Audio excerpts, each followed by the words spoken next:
Welcome to Kanya's ERP. In order to create a repairment order for a breakdown, access MNTT03 breakdown notifications list transaction. In this transaction, enter company, plant, work center, and breakdown and number information to narrow down your breakdown notification.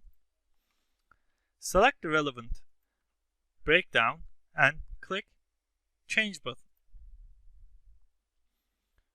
In the Details screen, switch to the Repairment Orders tab. Here, click Create Repairment Order button. Now on the Creating Repairment Order screen, select the relevant material and then click OK button. Now on the Production Order Details screen, release the production order, schedule it, and then click Save button to save it as a repairment order.